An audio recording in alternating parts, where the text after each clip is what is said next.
Hello, everyone. Hopefully, you can hear us and see us. Welcome to the Windows Central podcast. We'll be starting in just a moment. As you can tell, Dan's not here this week. Instead, we've got the wonderful Ben. He's back and he's filling in for Dan, who is too busy to be with us today, but that's quite all right. The alternative was a solo podcast with me, and nobody wants that. So Ben's here instead. We'll just wait for the top of the hour before we get started, because that's Yep. when I promised to go live or to start, I guess. All right. Is your Audacity recording, Ben? Yes. Test. Yes. Okay, brilliant. Just keep it going, and I'll start my recording. I normally do a clap sync, but I'm actually not going to need to do that because I can just align it with the video feed after the fact. Okay. So don't worry about clap sync. We'll just get started. Welcome to the Windows Central podcast. I'm your host, Zac Bowden, and this week joined it. I'll do that again. Welcome to the Windows Central podcast. I'm your host, Zac Bowden, and this week I'm joined by the wonderful Ben Wilson for this week, as Dan is away, unfortunately, but not to worry because we have Ben here. Ben, hello, how are you?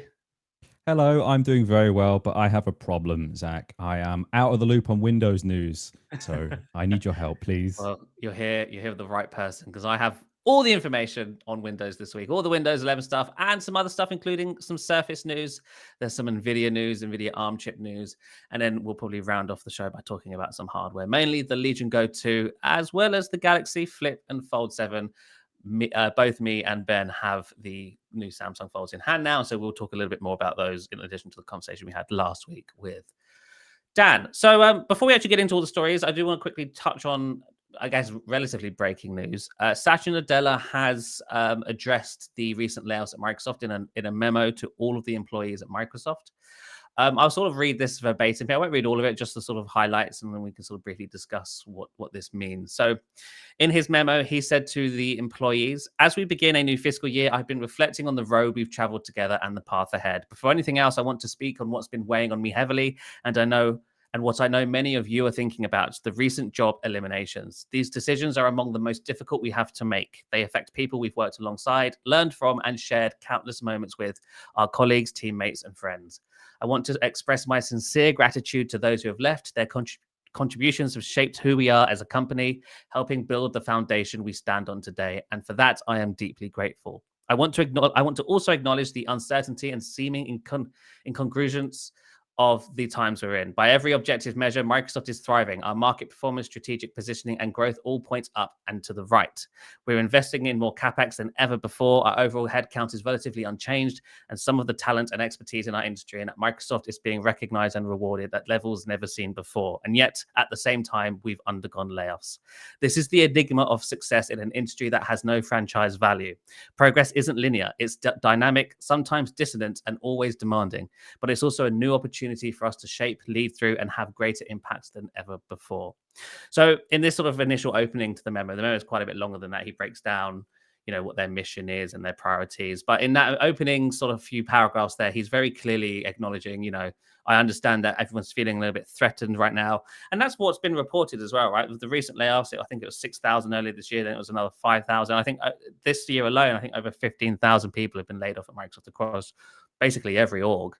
People at Microsoft are feeling a little bit uneasy. They're feeling because there's no obvious reason for the layoffs. The companies Microsoft especially, are doing really, really well, yet they're laying off people like they've run out of money. And so as somebody who works at one of these companies, how do you sleep well at night? Because you could be next. There's no rhyme or reason to being laid off at this point. And that's essentially what Nadella is acknowledging. Now, unfortunately, in his memo, he doesn't, outright state that there will be no more layoffs. In fact, the rumor is there will likely be more layoffs yet to come, unfortunately. But it's clear that the sort of, I guess, morale at work right now at Microsoft is quite low, which warranted this memo from Nadella, which is essentially addressing it, going, yes, we hear your concerns. Here's sort of why. I think he doesn't really explain why. Like he just says, this happens because of the industry we're in. We don't, we can't explain it. I mean, you can explain it, but it's because of AI. You want to fire people so that you can invest more money in AI / replace people with AI. But of course, he's not going to say that. There is one more paragraph I want to read here in the priority section, just to talk about he talks a bit about what they're doing. And so I just want to read this here. He says, we will reimagine every layer of the tech stack for AI, infrastructure to the app platform to apps and agents. The key is to get the platform primitives right so that these new workloads and for the next order of magnitude of scale. Our differentiation will come from how we bring these layers together to deliver end-to-end experiences and products with the core ethos of a platform company that fosters ecosystem opportunity broadly. Getting both the product and platform right for the AI wave is our North Star. So this is sort of, I guess, explaining why everyone at Microsoft right now is, AI crazy. Like everything they're doing is to lay the foundations for the next decade, which will be, as I'm quite clearly at this point, very AI focused, very AI driven. And I think it's Microsoft's goal to be the foundation for a lot of that, whether that's through Azure or through Windows, remains to be seen, of course. But they want to be a vital cog in this AI wheel. And so far, they're not there in regards to the actual generative AI tech, in my opinion. Obviously, we're piggybacking off OpenAI. We're yet to really see what Microsoft can do with its own generative AI tech. But we're slowly getting there, and they're slowly getting there as well. And so that's, I'm sure, something they're working on as well. But right now, they've very much cemented themselves as a provider for these AI experiences. And what I mean by that is Azure. They have the server farms to be able to host a lot of OpenAI stuff, even though OpenAI is shopping around for other partners as well. But that's why everything's in the green. That's why they're making so much money. They're the second most valuable company now behind NVIDIA. And yeah, it's all because of AI. I mean, Ben, what are your thoughts on this? Do you think it was right for Nadella to sort of address these layoffs head on without really explaining why or reassure? I mean, I guess this is an attempt to reassure employees, but I don't think it does a great job. No, it sort of begs the question of, was it better to say nothing at all, right? Right. Because there's sort of an ongoing theme with these layoffs in all of tech, right? It happens in games as well, where you can sort of do everything right and lose your job anyway.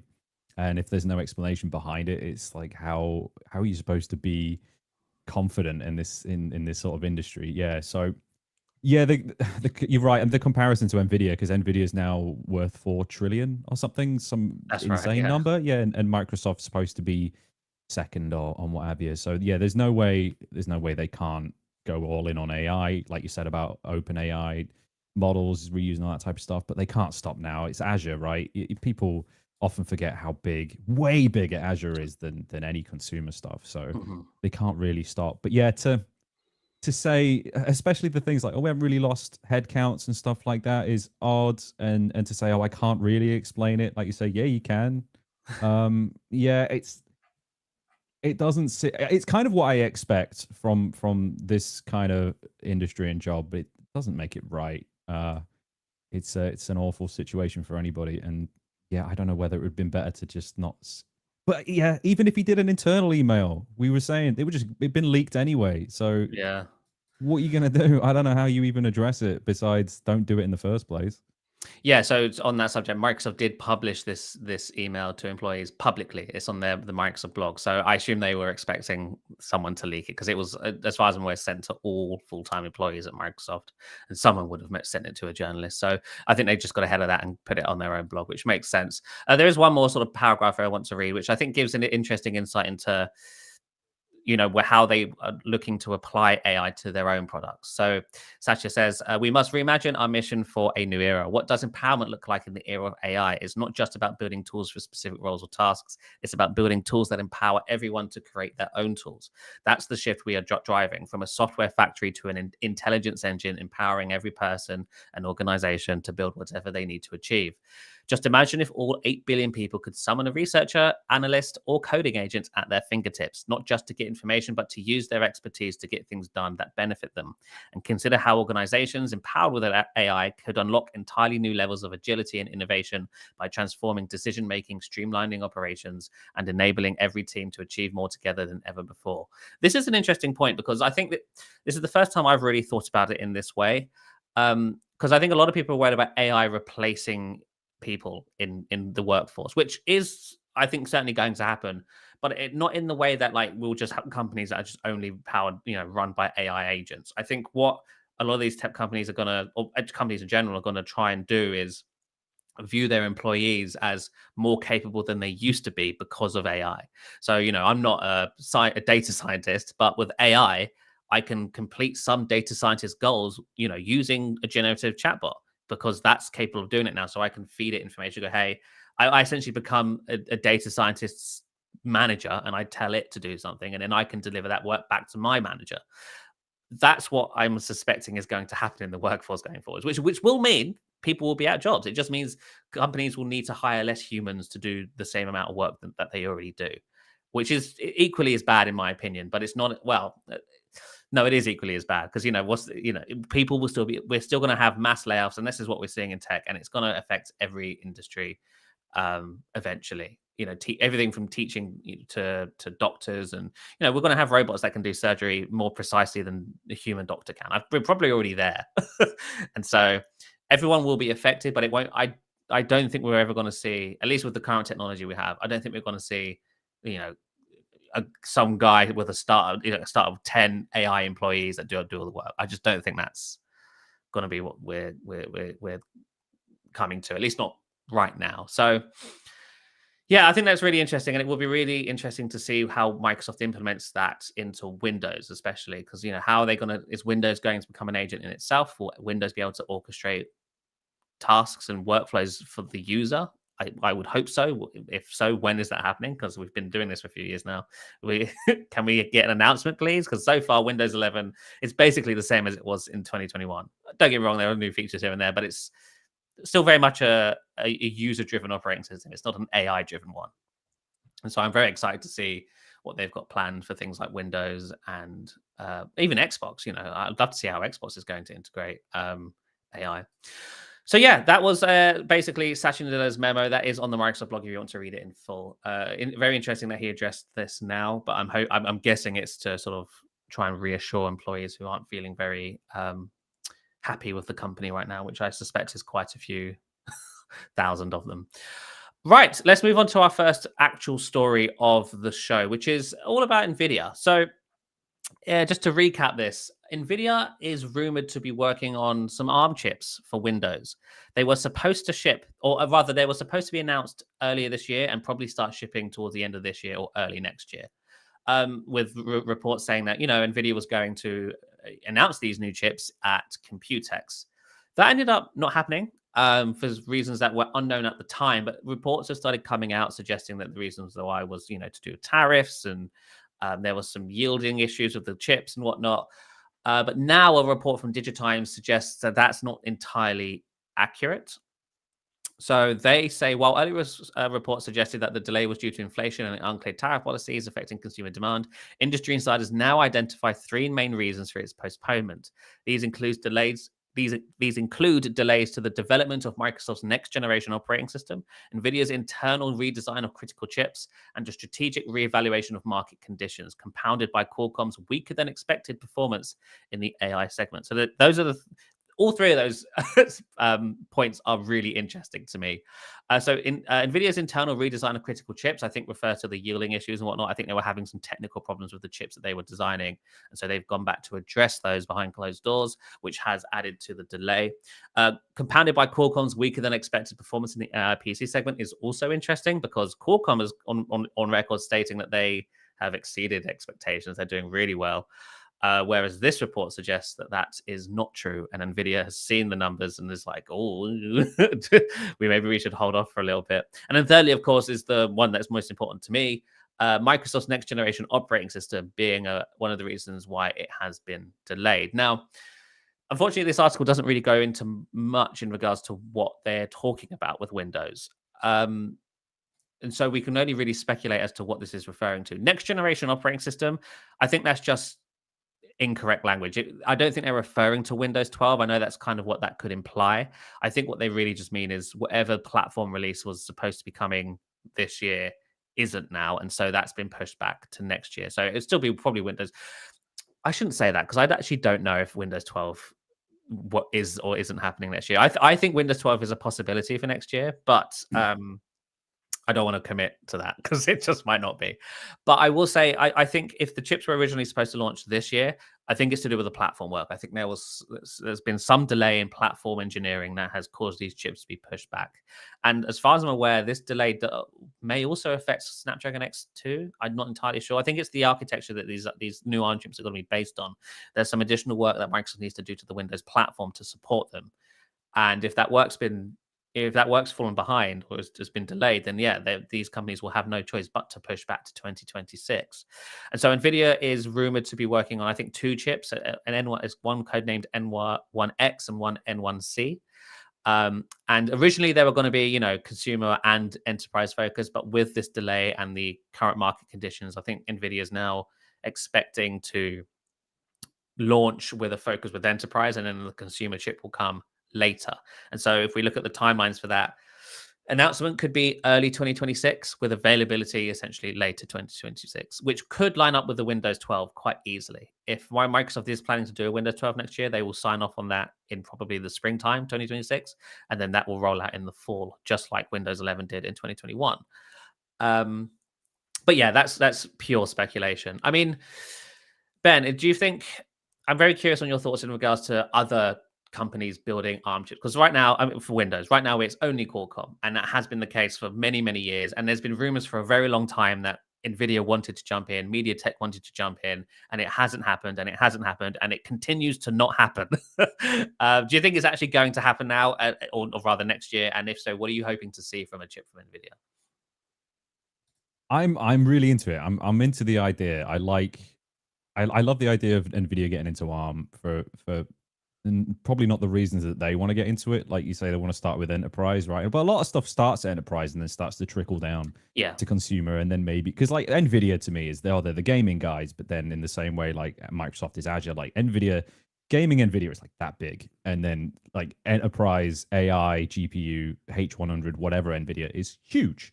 So if they're doing something at the enterprise level, it's probably not going to be interesting to everyday people. But no, I'm into it.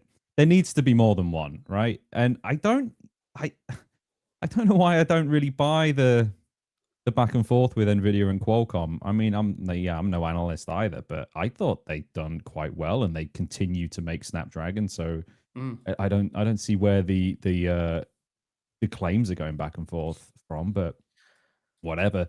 Yeah, I don't know. Based on everything that we've reported on that you've said, it does seem more and more unlikely, and I wouldn't be surprised if they didn't so much as outright say we're not doing it, but they just stopped talking about it and it just didn't happen, or it came out in such a small way where they didn't have to commit to a massive sort of operation. I don't know what that would be though. Just some sort of Internet of Things device that's just running on this ARM chip. But then why do that? Why have to support this platform yourself? I don't know. It's odds. When we heard about it a long time ago, my mind immediately went to like, oh my god, because you've got obviously Xboxes with AMD, but I was like, an NVIDIA ARM chip, like, oh, there could be an ARM handheld. My mind goes straight to games, but yeah, like you'd have to go through a lot of stuff to get there, and you've got to go through Windows on ARM 64 and all that first. So I don't know. And NVIDIA's just like, they've got the money to do anything you want to do, but you have to make smart business decisions, right? You can't just go, well, let's do it and see what happens. Because if it doesn't make any sense and they don't think they're going to succeed with it, then why bother? But yeah, that's the really odd part, is that they're doing this. Well, we've seen Qualcomm fail with it, so we're not going to do it. And it's like, huh? What do you know that we don't know? Because it seems cool from my point of view. Like a bunch of Snapdragon Windows laptops are like so easy to recommend. You know that. Like there's a bunch now that are like what, $600? It's insane. And how much the Proton's getting better, and not Proton, what's it called? The Microsoft one. I'm thinking of Steam. Prism. That's right. Yep. Yeah. Translation layers, there's too many. Like the improvements on that, and more native apps. If Adobe wasn't bothering, I'd suspect like, oh, Windows on ARM isn't working. But if the big guys are doing it, then it's going somewhere. So my answer is I don't know. I want to. I'd love for there to be more Windows on ARM chips, but yeah, it seems really, really flaky, eh? So yeah, and I mean, if Microsoft isn't able to keep up with the schedule, and that's adding to the delays, that really doesn't help because Windows needs to work on these chips, and if it's not working properly, then these chips can't happen. And so Microsoft needs to catch up and get with the program there. So NVIDIA's chips, the N1X and the N1C, is jointly developed with MediaTek, and so I think that's quite interesting. And apparently, these chips are going to boast 180 to 200 TOPS of AI computing power. Now, this report doesn't mention whether that will be the NPU alone or if that will be a combination of NPU, GPU, and CPU. I would assume it's that. But hopefully these chips at the very least have an NPU of 40 because that's the only requirement they need to reach to be Copilot Plus capable. It would be quite not great looking if these chips come out and they are not Copilot Plus capable. But they will be ARM based. So that's going to be nice in regards to efficiency and whatnot. And with NVIDIA on board as well, that should be really, really interesting in regards to gaming. Because I think gaming on Qualcomm PCs has been its biggest downfall right now. They just don't have the GPU compute power. And then they also, the fact that they have to emulate most of the games also really doesn't help. With NVIDIA coming along, it's probably safe to assume that the GPUs that will be part of this SoC are going to be significantly more powerful than what Qualcomm currently has on offer. So that could really improve the Windows on ARM gaming space. The other thing I wanted to mention here is that, let's see. So the N1X launch will mark MediaTek's most significant push into the PC space to date, backed by NVIDIA's AI leadership. Downstream OEMs and ODMs, including Dell, HP, Lenovo, and Asus, are reportedly preparing to introduce desktop and notebook models that incorporate the new collaborative platform.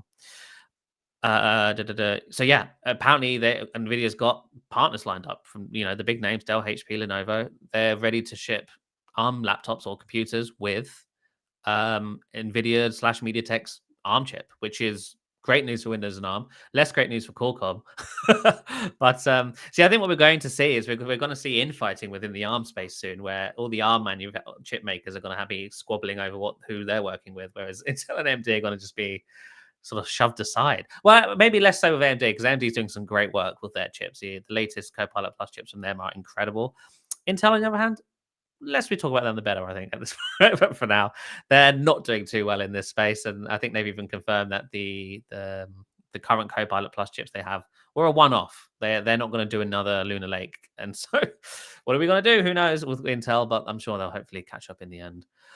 So that's the news there. It seems that Windows is playing a part in why NVIDIA is delayed its ARM chips. And so we likely won't see anything from NVIDIA and MediaTek now in regards to Windows ARM chips until sometime in 2026. I wouldn't be surprised if we don't see hardware with these chips until the fall of next year at the earliest.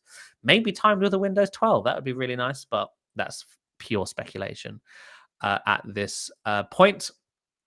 Speaking of Windows in general, Microsoft announced a whole bunch of new Windows features this week, many of which are now beginning to roll out now, but won't be generally available until next month. And so this is how Microsoft does these days. They'll announce next month's features as available like a week or two before the next month, but only if you have that option in Windows Update enabled, which I think it's the Git updates as soon as they're available toggle. If you have that switched on, you will start to see these features we're about to talk about. But if you don't have that switched on, you will get these features enabled by default sometime next month. And so this is basically August's feature drop. And there's quite a lot in here. So we've got some click to do improvements. We've got some Windows setting improvements. The Windows setting stuff is interesting. It's the AI agent. This is when Microsoft is calling it Windows's first AI agent. And this will be shipping to the public next month. Well, technically from now. It's only for Copilot Plus PCs, of course, but this allows the settings app to basically understand natural language, and you can basically just type into the search box whatever you want, and it can try and pass that into something that you might want to change in regards to settings. So I can be like, hey, make my cursor, I can't see my cursor. Can you make it bigger? And you hit enter, and the settings app will be like, yeah, here's a button. Press that button, it will make it bigger. So it will never automatically do things for you, but it will surface the relevant setting that it thinks you want to change based on the query you've entered into the settings app. So that's a super clever, interesting feature that is finally rolling out. They're also rolling out some click to do improvements, basically more AI actions. So whenever you right click on something in click to do, there will be more options, including practice in reading coach, read with immersive reader, draft in Copilot in Word, and then some Microsoft Teams actions. So that's always nice to see. There's some AI features coming to Paint and Photos. There's Relight coming to Photos. So this is a feature that I want to say the iPhone has, but I can't remember. It's been so long since I used the iPhone. But essentially, you'll be able to open a picture, a photo of yourself or your friends or whoever it may be. And with a Copilot Plus PC, there's a Relight button. And in here, it basically adds 3 virtual light sources to the image that you can move around, and it basically shines additional light onto a face using effects. And you can customize those images and make it sort of look like a more professional image, I guess. If maybe the face is in slight shadow, you can add a virtual light source to try and, I guess, mitigate that, which is an interesting idea. And so it's cool to see that feature rolling out here as well. And in regards to Paint's getting a sticker generator. I don't know why, but this will allow you to basically use AI to generate a sticker, and then you'll be able to paste that sticker onto an image within Paint, which is fine. And then Paint is also getting there was another feature which I thought was in here, but it isn't. Object select, that's it. So it will be able to use AI to identify objects, and just like on the iPhone where you can hold on an image to cut out like a person or a pet or something, you should be able to do the same in Paint now, which is really cool. Why that's in Paint and not Photos, I don't know, but it's here in Paint. And so there you go. The snipping tool is getting some cool stuff, including a feature called Perfect Screenshot, which essentially, this is going to be really handy for those of us who write like Windows how-tos where we have to screenshot an app window or a context menu. And, I'm very OCD when it comes to my cropping. And so I like to make sure the window is perfectly cropped. And that usually takes a lot of work. But with Perfect Screenshot, AI will do it for me. So I just enable the Perfect Screenshot mode in Snipping Tool. I sort of lazily crop the window I want to screenshot, and then with the snipping tool, and AI will automatically crop it so that it's only the window in the picture. And that is really nice. And that also works with images as well. So if you were to sort of screenshot an image with Perfect Screenshot, it would just crop straight down to the image, which is quite nice. What else have we got here? We've also got Copilot Vision. That's now generally rolling out in the United States. If you're anywhere else in the world, you don't get access to that. And then the BSOD stuff that we talked about a couple of weeks back, the new Windows BSOD, which is now black instead of blue, and the quick machine recovery stuff is rolling out as well. And so, yeah, this is actually quite a big feature drop. Most of the big stuff is Copilot Plus exclusive. And what's really interesting about that is that a lot of this is still Snapdragon exclusive. It's Copilot Plus Snapdragon. Intel and AMD Copilot Plus PCs, you're going to have to wait. Microsoft doesn't say when these features will roll out to you. Probably in the coming weeks to months. But if you're on a Snapdragon PC, you should start seeing most of this next month. Ben, I can't remember. Do you daily drive a Copilot Plus PC? No. So I've I've got a very old Surface Pro X, which is ARM, but it isn't Snapdragon. Yeah. But that's definitely not a Copilot Plus. In fact, weirdly, the Copilot PC I've been using most is one of these, because that has that Lunar Lake chip we were talking about. But look what happened to that. But no, I generally, because we're testing a lot of laptops, right, getting the experience through that. And I was testing one of Asus's, and I use that quite a lot. And it was Click to Do that I'd sort of almost fell in love with. I was like, oh, this, because it's so much like Google Circle to search, right? And yeah, that agentic AI in settings, I think, is the next one for me. That's like, that's what it should be. That's what an AI PC should be. And just for a second, because we were talking about the flip and the fold, I thought, because I've been setting my flip up, well, every time I open settings, it comes up with a thing saying, what are you trying to do? And it asks you, but all it really does is takes you to the menu. It doesn't do anything for you. But I think if that's what Windows can do, like you said, it's the parents asking for help thing. I've lost my cursor. Okay, tell your computer that you've lost it, and it will fix it for you. Now I don't have to team view it into your computer to fix it.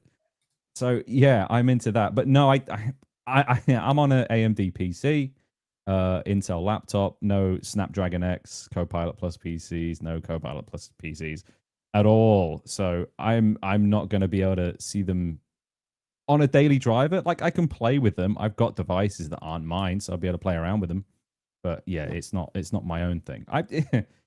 I kind of, Paint's weird though, right? Paint is like, yeah, it's just that it makes me laugh. Like you say, that should be in Photos. I get it, but I'm kind of conflicted, because I like when, or rather, I hate when companies have features split up into 3 different apps. Like, they'll have 3 apps that do imagery things, but this feature's here, this feature's there, and this feature's there. It's like, put it all in Paint, and it's like, okay, but Paint's the thing where I used to draw shapes and then fill them with colors. Like, why do you want it in there? It's insane. But no, I'm into it. Object select is huge. Like, I use Photoshop, and object select in that is mad. Like, it gets better every time. And rather than lassoing, because I'm like you, if I take a screenshot, I'm going right into the first color pixel, selecting from there. Like anybody's ever going to care. But object select and perfect screenshot is like, oh, man, I probably should have a Copilot Plus PC, but I don't know, man. I feel like Copilot Plus PCs are finally starting to show their worth. I feel like for the first year or so, it was the first year, it very much was. What's the point? Like, what features differentiate these PCs from non-Copilot Plus PCs? And there basically wasn't much there at launch. And obviously, over the course of the last few months, we've finally got Recall and Click to Do, and now we're starting to see some actual useful productivity-based features and functionality being baked into Windows that does rely on being a Copilot Plus PC. And I think, I said this in May last year or maybe June last year when the Copilot Plus PCs first launched. I said, if you're in the market for a new Windows laptop, buy a Copilot Plus PC. It just future-proofs you, because I feel like as we progress into the future, more and more Windows will depend on it. And and at some point you will be running the latest version of Windows but have none of the new features because you're not running a Copilot PC. And so if you have bought a PC in the last year and it wasn't a Copilot Plus one, you've made a mistake, I think. Unless Microsoft sort of lets up and finally allows the GPU to do some heavy lifting in regards to Copilot Plus features, which has not yet happened, and Microsoft hasn't announced that. They're very much committed on it being an NPU exclusive thing. But whether or not that remains will remain to be seen, I guess, because if we take a look at Intel, who's struggling quite hard with the NPU and whatnot, maybe Intel could turn around and go to Microsoft, no, we're not doing that. We are not doing it. You can either support our latest chips that don't have an NPU, or we just won't have Copilot Plus. And that might work for Intel, and Microsoft might, bite the bullet and go, fine, here you go. You can have them, but at the same time, it could backfire on Intel as well. So we'll have to wait and see with that. But those are the new features that are now rolling out, and will roll out more generally next month. So that's pretty cool. Now let's move on to a couple of features that are not rolling out yet, but are sort of in testing or have been spotted in the latest insider builds. The first one's actually quite a big one. This is a feature that I know normal people have wanted for a long time. I say normal people, non-tech heads, because they have it on their phones. My fiance is one of them. She uses an iPhone, and this has been a feature on the iPhone for many years. And it's the ability to share audio to multiple devices at once. Believe it or not, Windows currently can't do that without using a third-party tool or some built-in OEM service on a certain bit of hardware. Windows natively doesn't support this. And so if you've ever had two pairs of wireless headphones and you've wanted to connect both of them to a computer at the same time to both listen to audio in at the same time, Windows hasn't been able to do that. You can only select one audio output at a time. But thanks to Phantom of Earth on Twitter, he's found references and some early UI work for a feature that called shared audio, which will allow you to select two devices to connect to and share music with. So you can have two earbuds, two headphones. It could be maybe a pair of speakers plugged in and a wireless headset, and you can share audio to both at the same time. That's huge. That's one of those quality of life improvements that I feel like Windows has needed for a very long time. And so that's finally coming, or at least it appears to be finally coming to Windows at some point in the near future, likely later this year, probably I'm expecting there to be one last big sort of feature drop for Windows this year. I think we've had the one we just talked about is the next big one, but then I think we might see another one in September, October, which will kind of align with 25H2. It won't be, most of it won't be exclusive to 25H2, but it will probably be roughly aligned with it. And so I think this might be part of that. And so that would be really cool. Have you ever found yourself needing a feature like this, Ben? Oh, dude, it's so overdue. It's overdue. It's ridiculous. This is why I have a mixer. Like, I can't show you the thing. Right. Mine's a bit insane, but yeah, it's one of those things, right? When you sort of tell, like you say, normal people, the less tech savvy, and they get surprised. Like, what do you mean I can't? Why can't I use like different sets of speakers? Why not? Yeah. Sort of like, oh yeah, like my whatever can do it. So yeah, fully, because like these are connected to the mixer, but they're also connected to my phone, and then everything else is hooked up. But Windows just sees one device because that's all it can deal with. So yeah, it's I've got too many things. I've got too many headphones. I've got too many devices, but it's all going through one thing that solves that for me. I'm going to keep using this thing, but yeah, it's great. There's no reason not to do it. Hopefully it doesn't break when it releases, because it's a big change, right? I don't know, I get this sort of feeling where people are like, my speakers don't work anymore, and it's like, yeah, I could see that coming, but yeah, it's overdue. It should have happened ages ago. I'm very happy for it. Yeah, I think it's quite interesting, well, because Microsoft just recently also added a feature to Windows that finally allows you to use one camera source across multiple apps. That wasn't a thing before. Like Windows famously, if an app had grabbed a webcam, that app had it, and no other apps could see that webcam. But there's now a feature in Windows that allows you to. You have to enable. I don't know why it's not enabled by default, but if you enable it in settings, it allows Windows to share that feed with multiple apps at once. And so this is basically the same thing with audio. You can finally share audio to multiple devices at once, which is really nice. And so, again, these are the quality of life improvements that I feel like Windows has been needing. And so I'm really glad to see Microsoft actually focusing on this stuff right now, because I think it's needed. I think it's long overdue. And then the other thing that Microsoft is testing is a new widgets board. So this is interesting. This rolled out to me in the Insider Dev channel this week. It's quite literally a completely new widgets board. It replaces the MSN feed with something called Copilot Discover, which appears to use AI to curate stories based on the topics you've told it you like. And the UI is much nicer than it was before. I've actually got an image here that I can share on the stream. Hang on one second. There it is. So yeah, this is what it looks like. It's a much cleaner interface. I think the old MSN feed was quite noisy. It looked very much like a big advert.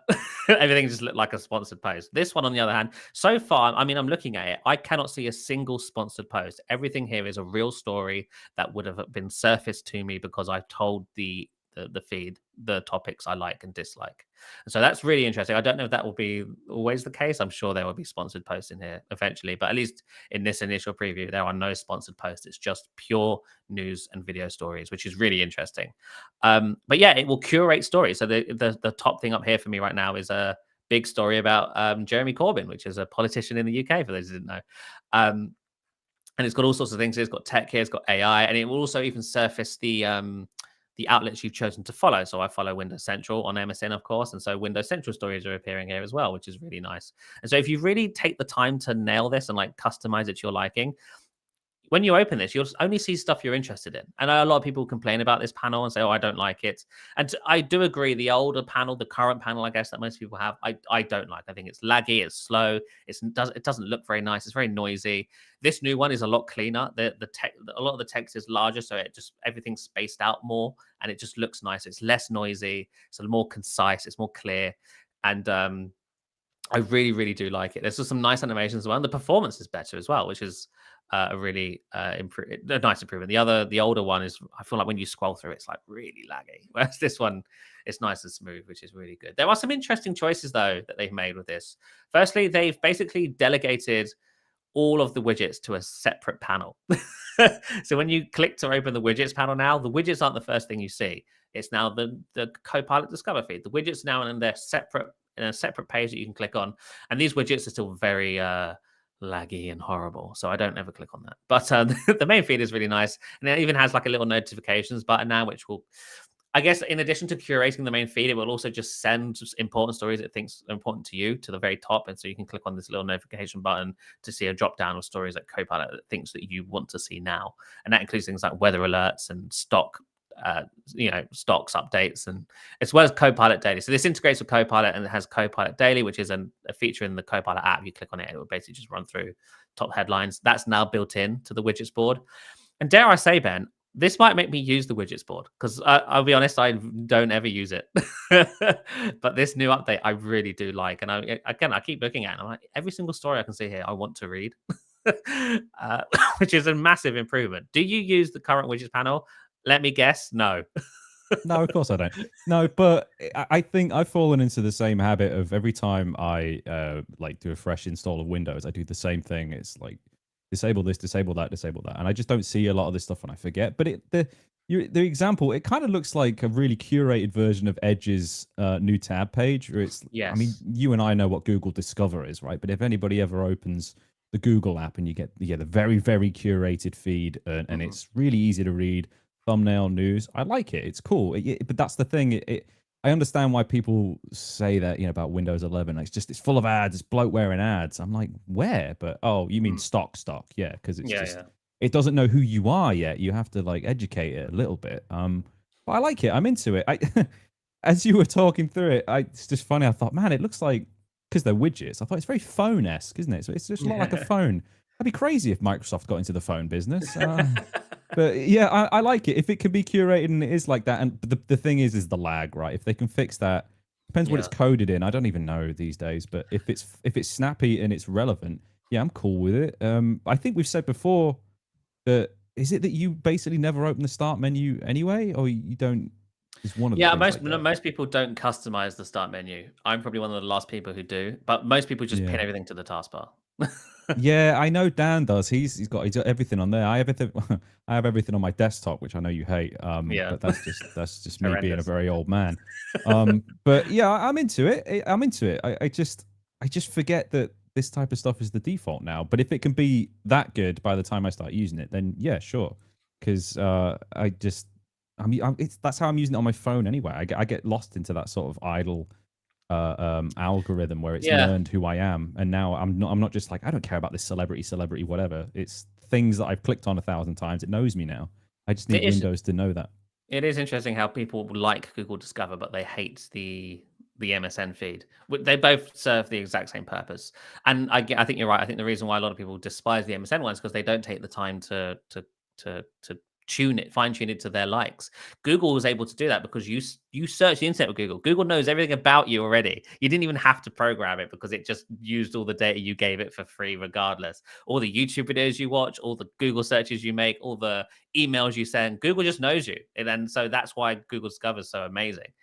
Whereas Microsoft doesn't really have that luxury for most people, and so when you open that MSN feed, it's like you have to teach it what you like because Microsoft doesn't have the luxury of knowing all your internet searches and all the videos you watch and stuff. And so that's why it's not as good for a lot of people. A couple of people in the chat are asking, what is it made out of? Is it like a native Windows UI? As far as I'm aware, no. It does feel web view. I could be wrong about that, but it does seem to be a web view, which isn't so bad because, like I said, the performance of this one is a lot better and it looks nice. It does look nice. And Microsoft is even testing a mode which will let you read the stories within the panel. Right now, when you click on a story, it will take you to your browser of choice, but they want to have it so when you click on a story, it just opens up in the panel, which I think makes way more sense. It's a lot more seamless, streamlined and seamless. Whereas right now, if you click it and it opens a browser, it's quite disjointed in my opinion.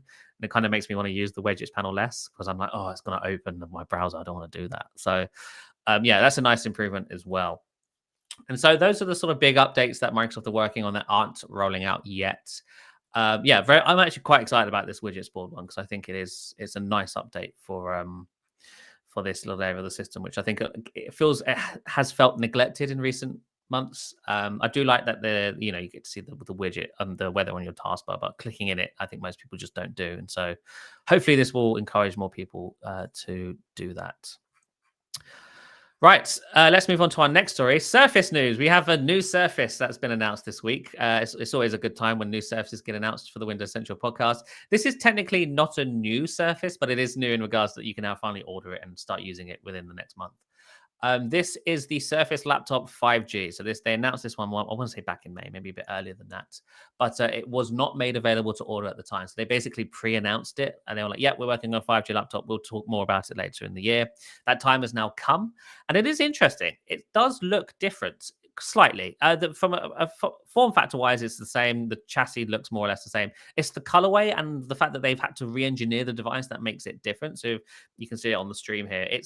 The colorway is really interesting. It's both black and silver. It has a black keyboard deck, but with a silver sort of frame. And I believe the lid is silver as well. So it's like both black and platinum.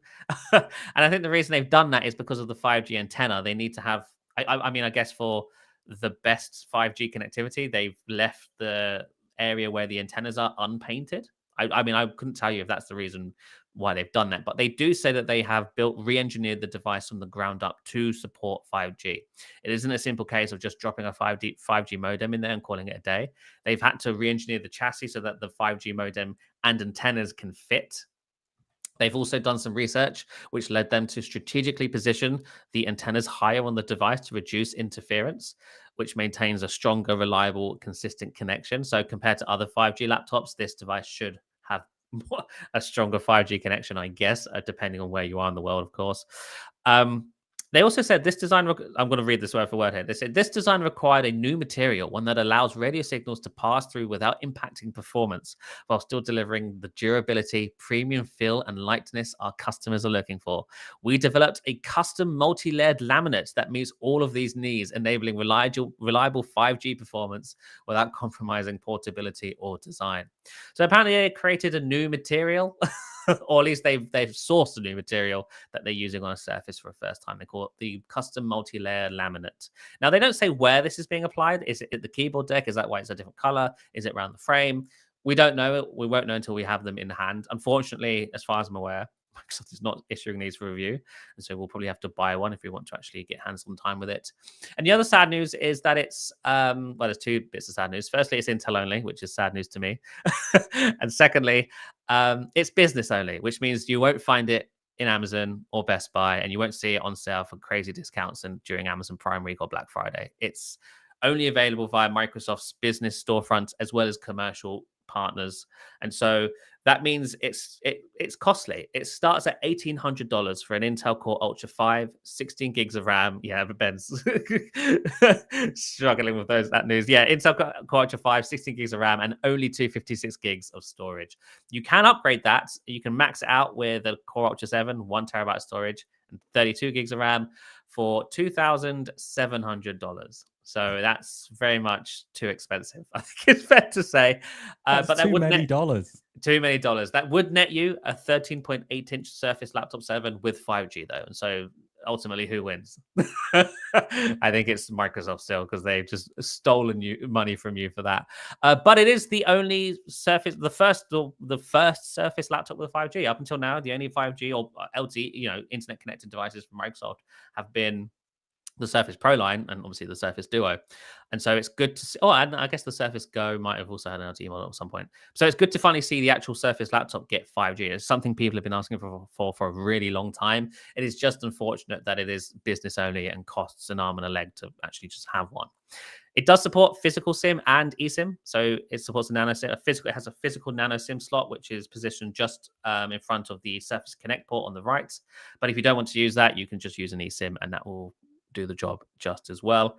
It is interesting. It does still have a Surface Connect port, which is nice.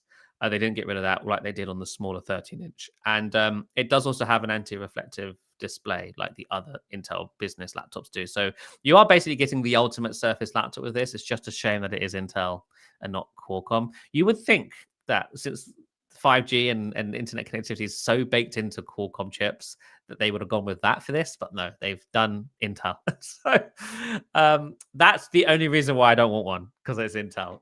I'm a certified Intel hater at this point. Ben, would you, cash aside, let's assume it's free. Would you buy this laptop? Well, yeah. I mean, I've said for a while, it was Dan that put me onto 5G. Not just laptops, but devices, right? Because like the Surface with 5G and all this type of stuff, and especially eSIMs. Like when I went to, you're the only person I've heard say it. Computex. But it was like, if you go into Computex, get an eSIM, and I was like, okay, cool. It's just so much easier. Like any laptop that had 5G in it was just so much easier. But yeah, like you say, the antenna, it has to change the design. That's a whole thing, but. That's so much money. I know you're getting the best features of all the Surfaces, and it's business anyway, and businesses will just pay that without blinking an eye. But like, I want that. I want a 5G Surface laptop. But yeah, money aside, yes, give me any Surface. But money inside, no, thank you. I've got a car to pay for, a mortgage. You think I'm buying a several $1,000 Surface? It's just nuts. And Intel's great. Like you say, Qualcomm, they make these radios. So it's right, just wild. Is it Lunar Lake? I guess it is. It is, yeah. It's Lunar Lake Series 2's Ultra 5 and Ultra 7. So yeah, it's the same chips that are already available in the Intel version of this that launched earlier this year, I want to say. But now it's just with 5G, and it's, I think, $300 more than the same spec without 5G. So you're paying $300 for a 5G modem and antennas. Just get like the cheapest Android phone and tether it. Like, yeah, I know, right? That's the thing. That's always been the argument with these laptops is Just tether it from your phone. I mean, Dan hates that because Dan is a big 5G on laptops lover. He loves laptops with 5G, and he's always said like, no, don't do that because it drains your phone space, which is true. But at the same time, I'm the only scenario where I need to tether internet to my phone is when I'm near an outlet. Sorry, Yeah. to my laptop is when I'm near an outlet, so I can plug in the phone in it, and it's not, going to be a problem there. So also, I didn't realize I said Computex that way. You both Yeah. mentioned it. So did I say it It's that like, way? does he say it like that? That's crazy. But no, Computex. I don't know. I might say Computex. no, You don't, because might. nobody else does. I might have to stop saying that. Yeah. Thanks for correcting me. I genuinely didn't even realize I said it wrong. But yes, so this is now available to order today from the Microsoft Store for Business and, as I mentioned, commercial channels. And it will begin shipping in the US and Canada on August the 26th. It will roll out. Availability varies depending on region outside of that. I think the UK and most of Europe gets it a week later, and then other regions will get it in the coming weeks beyond that. And so, yeah, very very expensive, but it is finally here. We finally do have the laptop 7 with 5G. It is only in the 13.8-inch model though. Sadly, they didn't do the 15-inch variant. So if that would have been the dream for me, like a full-sized 15-inch laptop with a big battery, 5G. Oh, it would have been chef's kiss. But sadly, it's only the smaller one. There's always something with Microsoft. It's like, we can't give you the best thing. We'll give you something that's almost the best. It's like, why? Why can't you do this? Right. What is our next story? Let me have a look here. Yes. Oh, it's sad news. It's sad news, everybody. And to be fair, though, this is a thing me and Dan thought was going to happen probably about 6 years ago, 7 years ago. But Microsoft has finally killed movies and TV. The storefront is dead. Yeah, this has been, I think, a long time coming. This, rumors slash the theories that this was going to happen cropped up as soon as Microsoft killed Groove Music back in 2017. Ben, do you remember? Was you ever a Groove Yeah, of Music user? course. Yeah, big time. I was like, I was the one that was sort of sold into the sort of Windows 10 ecosystem because of the Xbox One. So I went with Xbox One, then I got Windows Phone, and then Windows 10 because it was the whole thing of it's your everything device. So it was like, yeah, use Groove Music, use this, get a Zune, get everything. So I was like fully on board with it, with everything Microsoft, Microsoft Band, the lot. So Nice. I was there for that era and thought, yeah, I'm going to invest into everything. But then, yeah, seeing the name changes and the drops and all that, yeah, it was. It's just so funny that we were saying about things that might be killed, and it was so soon after. It's true. Yeah, Jez, our gaming editor, Jez, he wrote a story earlier when in this story was it? Yeah, I think it was earlier this week last week at this point, where he was just like 5 or 6 Microsoft things that feel abandoned but haven't been, and movies and TV was on there. And then literally the next day, Microsoft killed movies and TV. And so, yeah, I think maybe his article reminded Microsoft that they needed to kill that. Yeah, sure. They just went ahead and did that. So yeah, so what happened is the outlet, the storefront you go to buy movies and TV, buy or rent movies and TV from Microsoft is no longer there. You go there, you try to do it, it just says you can't do it anymore. The content you have purchased is still available though. You can still go and download the movies and TV app, and that will still have all of your collection in there. And as far as I'm aware, Microsoft hasn't said they're not planning to shut that down anytime soon. So your existing library will continue to exist for the foreseeable future. It's just that you can now no longer expand that library. So if you're somebody like me who has built out their entire digital library using Microsoft Service, that what you have is now what you've got forever, and you will have to move to somewhere else to continue building out your collection, which is a pain in the backside, frankly, really annoying. But yeah, it is what it is. It is unfortunate, but again, this is something we've been experiencing for a long time. I think it is sadly the last surviving original Zune service, because obviously Zune had the Zune Marketplace, which would let you buy music, but then eventually they had the Zune streaming thing, which you could do, and then obviously Zune movies and so on and so forth. With movies and TV now dead, that's the last of the Zune sort of storefronts that had originated from that era, 2006 onwards, and so it's sort of the end of a strange era. It's at the end of Microsoft's era of selling linear entertainment directly to consumers. Like that's now fully dead. The only entertainment they now sell to consumers is video games, but that's not linear most of the time. So that's a whole different ball game. But hey, who knows? Maybe Xbox is next. Maybe Microsoft will shut down the Xbox storefront. Did you use the movies and TV? Like, did you have an actual collection in there, or was this more? Because I know me and Dan definitely have probably hundreds of movies and TV shows in ours. No, I didn't. I think I don't know. Did I rent stuff? I don't know. No, but like no, I don't really have a library, and I feel for people that fully went all in, because I know immediately if I had like that big library now and then you can't buy anything else, and I was halfway through something or I start adding things on from that, how often am I gonna want to open movies and TV for half my library when the rest of my library is being built over Right. here? Like I'm just not gonna open it, and it's such a shame to leave it, this mothballed digital thing. So yeah, it doesn't really affect me, but it sucks to see. So yeah, I know of it because I was sort of there, but Mm. I don't know what I was. I think I was still too much into physical stuff then, all CDs and Blu-rays and DVDs and stuff. So I never really needed to. Oh no, I Yeah. think my internet was too bad. Yeah, where I was living when I had the Xbox One, the internet was trash. So that's probably why I didn't bother, because it took me all day to download something. So no, I don't have that library. Yeah, I think these days a lot of people have just moved on to streaming anyway.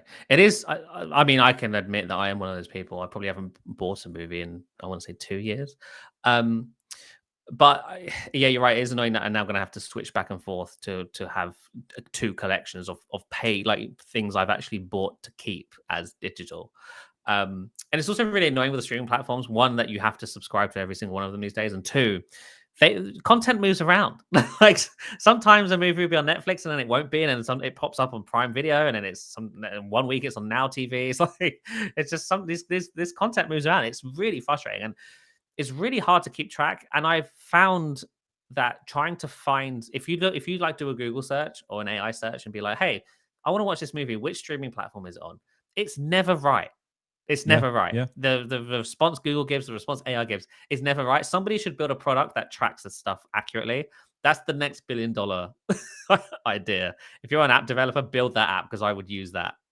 There was like a where to watch or something, because I used to do that. But yeah, I mean, just look at South Park. That's going through its whole thing with networks now, right? Mm, And I had a craving at the beginning of the year. I think I was like, oh, I want to rewatch The Sopranos. It just isn't anywhere. It just isn't on anything, and all you can yeah. do is rent it from Amazon. And I was like, no, I can just go buy a DVD box set for Yeah. pennies on this. So yeah, but then when you Google where can I watch this, you can watch it here, here, and here. Click it. No, not available. Not available. Buy. So yeah, it's kind of trash. I think that a platform like that might exist, but No, yeah, they definitely, there are platforms that attempt to do it, but I think maybe because we're in the UK as well, regional locks also affect it. And so, because a lot of the yeah, time I'll be like, hey, is this movie on Netflix? And it'll go, yes, here, watch it here. You click it and it just takes you to an empty page on netflix.com because I'm in the UK and it's only yeah. available in the US. Like, there's stuff like that at play as well. So yeah, it's very complex and annoying, and it is sad that Microsoft bowed out of this market, but it also makes a lot of sense, I think, because let's be real, Microsoft hasn't cared about consumer entertainment of that nature in a very, very long time. Right, let's move on to some hardware news. So, Ben, you should let us know about the Legion Go 2, which I believe leaked this week. Is that right? Am I mistaken? Yeah, it's one of those things where it's mostly well, it's physically there. There's the video of somebody like using it. So it's like a Ah, leak of some guy who's found one. well, it's odd because it's like, are you? These type of things where somebody's going to get in trouble for sort of showing it off, but they're Right. very, very open about using it and showing the UI and all this type of stuff. So like yeah, it's a leak, but also not like it exists. It's like, here it is. Like I feel like somebody's about to get fired right now, and I it's the only one I haven't used. The Legion Go is the only handheld I didn't use, and it's the one I want to use the most because of the detachable controllers and stuff like that. And I know they did the Go S and the Steam OS, Go S, and all that type of stuff, but like I know what it's going to be, and I don't really care because I feel like I'm going to buy it anyway. But it's the AMD Z2 Extreme, I believe, Mhm. which is like the next big one. But yeah, I'm into it either way. It's one of the biggest screens, the best controllers, maybe not the best software, but it's the most appealing to me. It's the sort of anti-Switch, it's the Switch for PC gamers, and it's the one that I really want to try, Yeah. but I haven't pulled the trigger on buying it. So maybe the second one. Apparently it's going to have a massive 8.8-inch Yeah, OLED screen, which is insane. That is ginormous for a handheld. That's basically a mini tablet at that point. A mini tablet with Joy-Cons attached, which is super interesting. But yeah, you're right. It did leak on some Chinese forum, some Chinese website, and it's literally just a video of him using it for a just bit. using it. It's Yeah. crazy. It's so brazen to the point where I just think, did they not care that much? I wonder where he found it. That's I always don't sort of know. fascinating, It's really. not like those. I found the iPhone in a bar. It's just like, here it is. Like, where did you take that from? Are the Yeah. FBI gonna raid this? But yeah, it's just sort of very open. Here it is. Here's what it does, and none of it seems to be bad news. It's just like looks cool. Lenovo could have come Yeah. out and done this. So Do we have any idea when this may be announced, the Legion Go 2? nah, that would be Jez's sort of Because thing. I remember, I think it was the Legion Go 1 announced last year. I believe it was, or at least it became available last year. Yeah, I don't know if it was announced. Oh, God, when did it come out? I'm pretty sure. I'm pretty sure it was middle of last year it came out. Because I remember Yeah. going to Oh, the yeah, briefing in yeah. Like Berlin true. for it. But yeah, it looks very similar to the first gen, and It there must have might been. be It must have been. yeah, there might be some minor design changes to it. I think it's maybe slightly rounder. It's because the first gen is very angled. I remember it being quite uncomfortable to hold.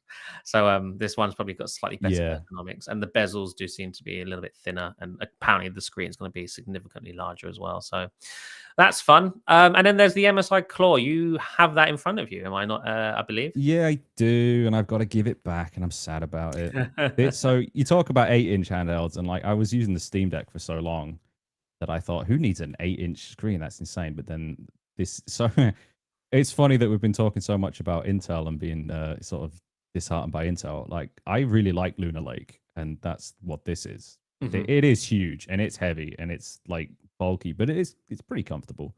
But this is just the most insane thing. It runs like faster and cooler and for longer because it's an 80 watt-hour battery, by the way. So it's just the Wow. most insane thing. But it's $900. And not only is it $900, Zach, it's £900 because they do that thing where they just change the currency icon Yeah, and go, yeah. oh, we'll just pay for it. So that's why I haven't bought one because it's insane, nearly $1,000. So yeah, it is beautiful, but it just makes me want the Legion Go even more, to be honest. Because if I could just crack the controllers off and put it on a kickstand, that's literally my Mhm. perfect handheld. But I wanted it because of the Intel chip. I wanted to see what it can do, and yeah, it turns out since they've worked a lot on Intel Arc, it's a beast of a thing. It runs everything I run on the Ally, but better and Oh wow. with less stress. Like it runs so cool. And the battery's good because it's massive, but the Ally X has the same battery, so it's just too expensive, man. It's just too expensive. So I know there's a Claw with AMD chips, which I think is even more expensive, which is just nuts to me. So a lot sort of rides on the Legion Go 2's price, but if it can be $699, something like that, it wouldn't be too insane, and I'd probably buy one. Yeah, I mean, I'm still not. I haven't owned a single one of these Windows Yeah, you handhelds. don't have one, do you? You don't No, have a I'm Steam Deck or just. nothing. I'm a console gamer. I like to sit in front of a big 60-inch TV on a couch and just play that way. I can't imagine myself look because I never played smartphone games either. Like I'm just fully on board the big screen. Like I don't even play PC games because I don't. I want to be comfortable when I'm playing. I want I want to be like Mm. lounged back. I don't want to be like leant forward. I'm not a very competitive gamer unless it comes to Halo. But even then, I'm so good at Halo. I can be like MGL Oh, I'm level. so good at Halo. I am so good at Halo. I'm gonna be MGL level on a couch with a controller, so that's not a worry. But any other game, I'm not bothered. So yeah, I just can't get into it. And also the pricing, like I can't justify paying something like that for a handheld that I'm rarely going to use because I don't travel that often. And when I do travel, I prefer listening to podcasts and maybe watching a movie versus playing a game on a I flight and get stuff. it. I said this. We were talking among work, and I said I took my Steam Deck on a 13-hour flight, and I Yeah, didn't use it once the whole way. I yeah, loaded yeah, it up with games. I put tons of games. I put all this work into modding games, and I got on the plane, and I was like, "Cool." Nah, and I just watched films and listened to music. On the way yeah. back, I played it for about an hour. It was just nice to know I could, but I know what you're saying. But now, like with how cheap the Steam Deck's getting, and anytime the Ally, the first Ally, goes on sale, and it goes on sale for under 500, I'm saying to people, this you've got to try it. Buy Mhm. it. If you don't like it, return it. Who cares? It's getting better and better all the time. It's better than you think it is. Windows still isn't great on the small screen, but it is getting better. So like they added the Yeah. enter your pin with the joypad. That's much better. The sort of overlays of moving the mouse with the cursor is better. But I know what you mean. It's hard to pry console gamers away for an experience that's more annoying to update, more annoying to maintain, That's and true. Yeah. more annoying to sort of tweak because you boot a PC game and it will automatically detect your settings and often get it wrong. And then you'll play the game. Oh, this game runs terrible. Yeah, because it's trying to Yeah. run it at 4K or something. It's not right. So I understand, but it's getting way, way, way better. That there's more competition than ever, which is great. And that there's like the refinements getting better. But it is funny when, you know, the Legion Go OS that they already did, they did a Steam OS version, the Windows version. And the Steam OS version kind of steamrolled the Right. Windows one, Yeah. where they kind of don't really talk about it too much. So yeah, but Asus figured it out, Lenovo figured it out, MSI kind of figured it out. So it is getting better and better, and I do rate them. If you can borrow one, try it. Just try it. You can play Halo on it. It's Yeah, I fine. know. I know. I understand the appeal. I don't know. I guess maybe I just Just don't have don't enough care. time. Yeah, I just again like I just want to. Yeah, I play like gaming for me is like a reward at the end of a hard day, and like I sit down on Sure.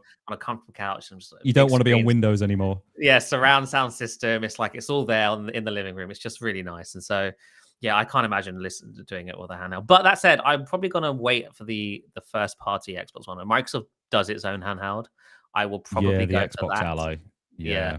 I mean, I don't. I think I'm going to skip the Ally only because it's not technically Microsoft. Because Microsoft is rumored to be building its Oh, own in-house one, and so that's the one okay. I'm going to wait for. Because I suspect that will run a more specialized OS that isn't just Windows 11 with a skin on top, and so Yeah, that yeah, might the improve. sort of lightweight one. Yeah, so that will be interesting. I'll obviously want to try that out. But yeah, I'll probably wait for that whenever that decides to make an appearance. Right. So our last topic, we'll briefly discuss our impressions on the Galaxy Fold and Flip 7. I know we had this discussion on the show last week, but that was mainly the Galaxy Fold because that's what Dan had in his hand. But we now have Ben on the show, and guess what he's got? He's got the other one. He's got the Flip. Ben, The other tell one. me, how is it? I love it. So I really wanted the folding phone for a long time, and Motorola did the Razr. Oh, they call it different things in England and America. The Razr 60 Ultra, I think it is. And I was Mm, very, very tempted, and I nearly bought it. And I went to Mobile World Congress in Spain, and I saw it and I was playing with it more, and I really, really nearly did it. And I was speaking to the guys from Android Central, and they said, well, why don't you just wait a little bit and see what Samsung does with the next flip? And I took their advice and I waited, and I was basically sold immediately because all the praise was fully up there. But I don't know, I got bored. Look how nice it is. I got bored of smartphones, so I had a Pixel 7 Pro. I still have it. I didn't trade it in because they only offered me £90, which is absurd. And What there's from no way I'm buying a digital. Samsung.com?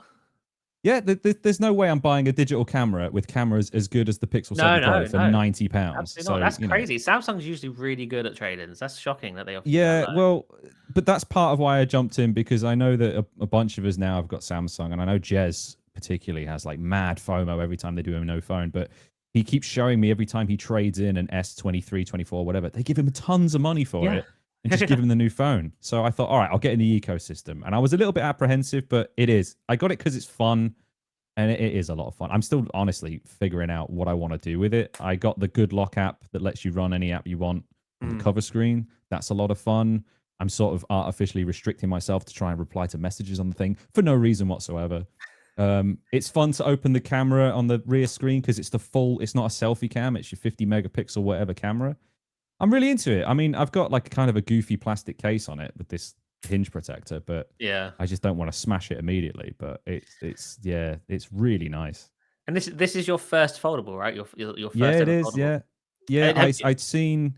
I think when I met up with Dan for in Berlin, I think he showed me the Pixel Fold. that's no, you had the Galaxy Fold 6 at the time because I was Was there it the as Galaxy well. Fold? Okay, sure. Yeah. And he just went here and just handed it to me, and I was like, oh my god, fragile, expensive Yeah, thing. yeah.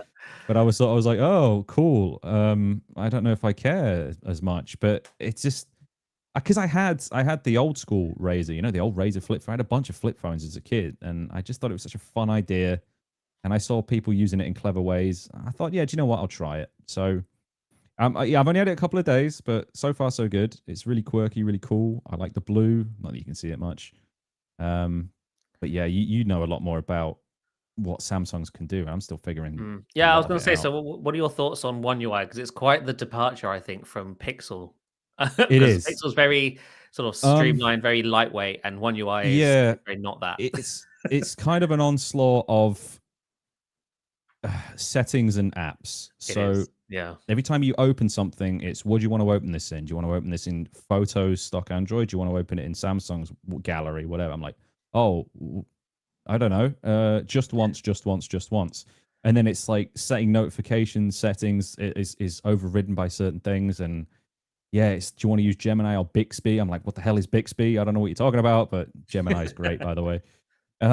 There's a lot going on the first 24 hours of owning the phone where I'm like, oh, gee, I don't know. What am I supposed to pick?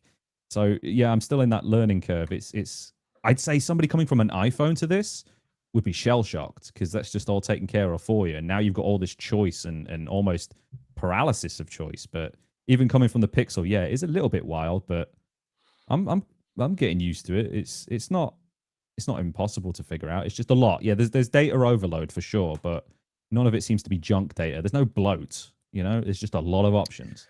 Sure, yeah. And that one of the nice things about One UI is that it does integrate really well with Phone Link. It's one of the few phones on the market that has Phone Link just built in, and so you can just easily set it up through the One UI settings app and whatnot, and it is quite seamless and integrated. So that's one of the nice things as well.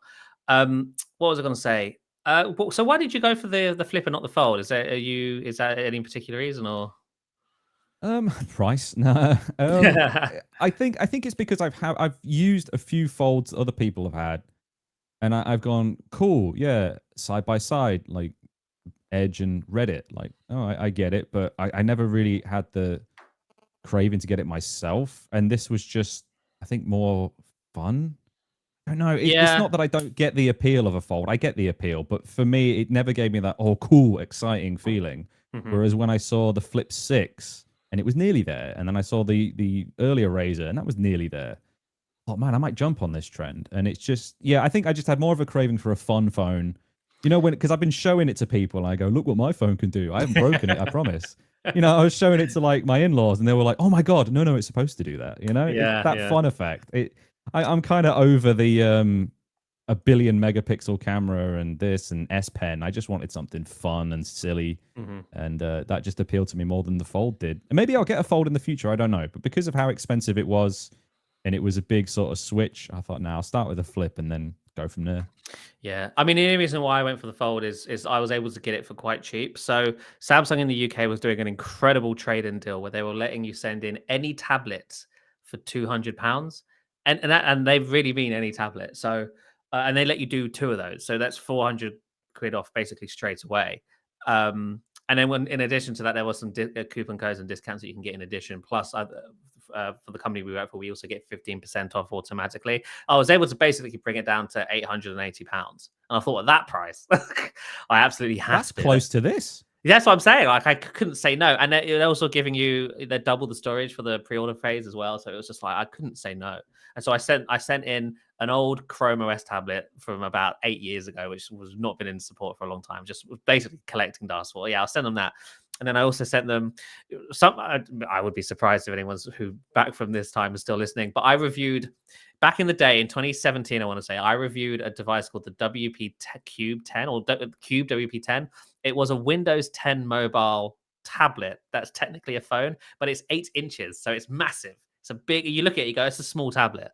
And so I was looking at it, I was going, it is technically a phone, but I'm gonna see if Samsung takes it as a tablet because that's how I reviewed it. I reviewed it as a tablet. That's how the company who made it at the time sold it.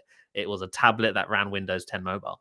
And so I'm curious if once it lands in their, like, I don't know, their trade-in center, they're going to look at that and go, if it's a phone and reject it or not. I could have sent them like an old Surface RT or something, but I was like, I wanted to see if they would take this because I think that's a fun story.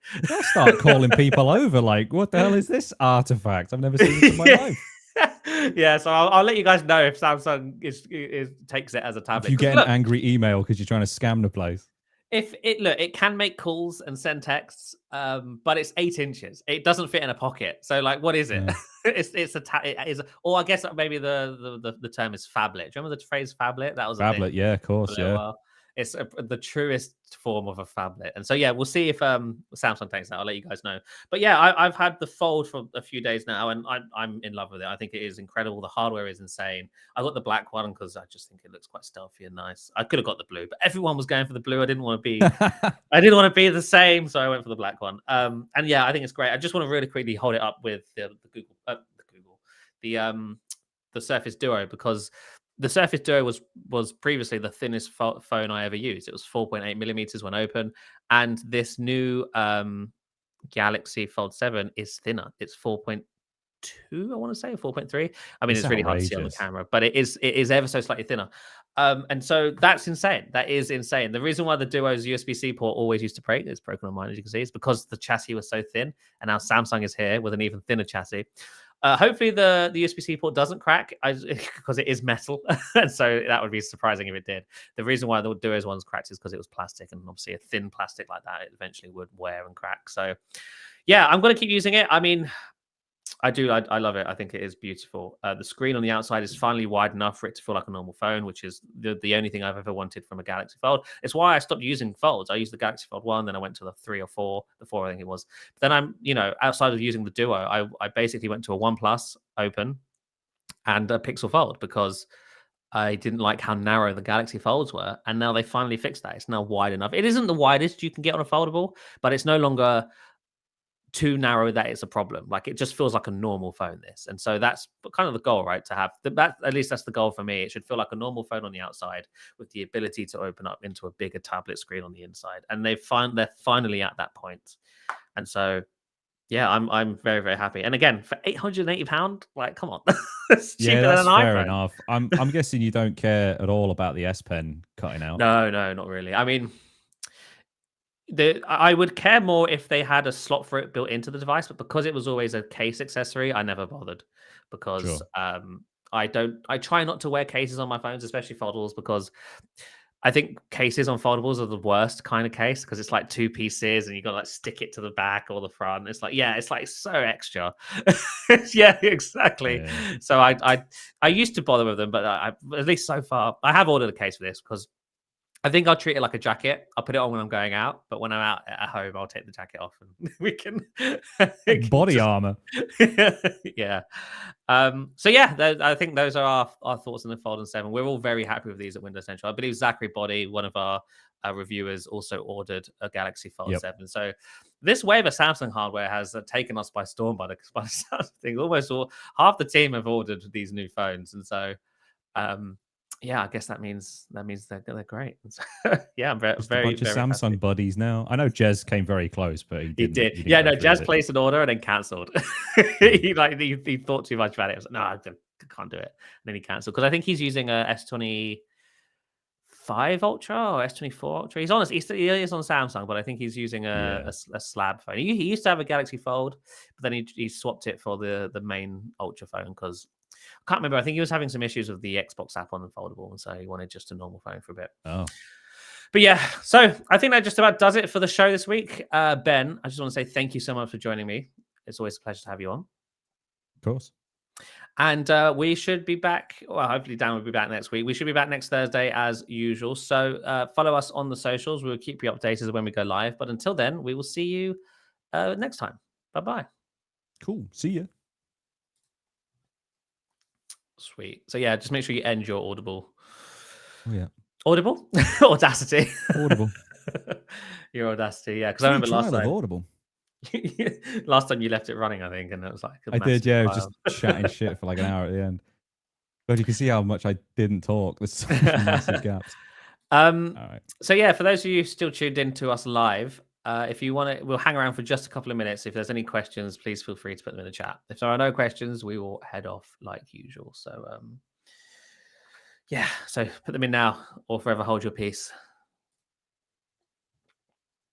Yeah, it's funny. I still use this Duo as like a work phone. So I have all the Google apps set up and logged into my Future I didn't know they account. were snapping that bad. That's rough with the port.